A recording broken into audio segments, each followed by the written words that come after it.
বাংলাদেশ জামায়াতে ইসলামী রামু উপজেলার দক্ষিণ মিঠাছড়ি ইউনিয়নের ৫ নম্বর ওয়ার্ডের পানেরছড়া নির্বাচনী কেন্দ্র কমিটির উদ্যোগে নির্বাচনী সাধারণ সভা অনুষ্ঠিত হয়েছে। শুক্রবার ১২ জুলাই এশার নামাজের পর পানেরছড়া এলাকায় স্থানীয় নেতাকর্মীদের উপস্থিতিতে সভাটি অনুষ্ঠিত হয়। সভায় প্রধান অতিথি হিসেবে উপস্থিত ছিলেন কক্সবাজার সদর রামু ঈদগাহ আসনের বাংলাদেশ জামায়াতে ইসলামীর মনোনীত জাতীয় সংসদ সদস্য প্রার্থী শহীদুল আলম বাহাদুর।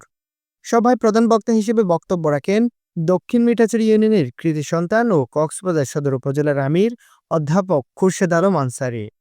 ৫ নম্বর ওয়ার্ড জামায়াতের সেক্রেটারি আব্দুল করিমের সঞ্চালনায় সভাপতিত্ব করেন ৫ নম্বর ওয়ার্ড জামায়াতের সভাপতি মুস্তাক আহমদ। সভায় বিশেষ অতিথি হিসেবে উপস্থিত ছিলেন বাংলাদেশ জামায়াত ইসলামী রামু উপজেলা শাখার সেক্রেটারি আবু নাঈম মোহাম্মদ হারুন। এছাড়া বিশেষ অতিথি হিসেবে উপস্থিত ছিলেন দক্ষিণ মিঠাছড়ি ইউনিয়ন জামায়াতের সভাপতি মাওলানা তারেক বিন হাসান এবং ইউনিয়ন সেক্রেটারি মাওলানা সানাউল্লাহ।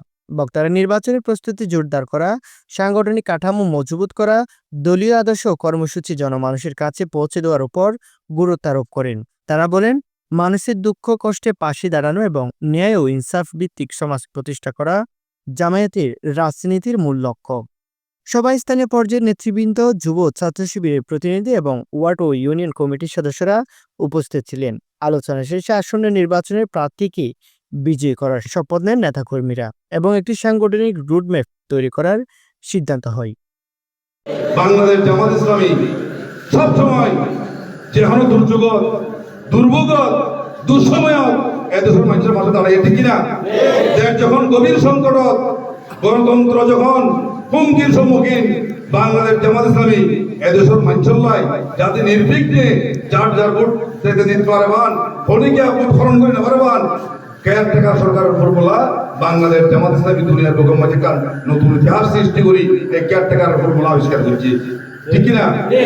তারা তখন ইমাম মুসলিম লীগ আসেন, আর এলাকার মানুষ বেকুব মুসলিম লীগ আসলে আমার মুরব্বী যারা আছে বেকুব মুসলিমের পক্ষে আসেন। মানে যে স্বাধীনতার পরে দিনার মিয়া আওয়ামী লীগ হইয়ে ব্যাকুল আওয়ামী লীগের পক্ষে ভোট দিয়ে বলছে। এরপরে জাতীয় পার্টি এরশাদের পক্ষে, এরপরে বিএনপির পক্ষে, আর নিজস্ব মতামত অনেকে ব্যক্ত করে দিতে পারি। আমি পরিশ্রম করছি, আমি যদি আপনাদেরকে সাদা দেই তাহলে আমার সন্তান সন্ততি না খেয়ে মারা যাবে।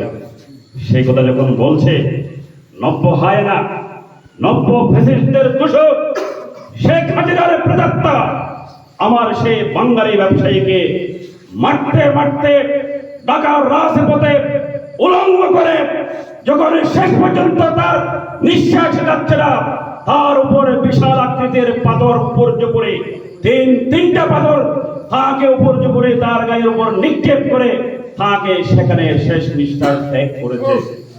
নিউজ ডেস্ক, রামু খবর 24।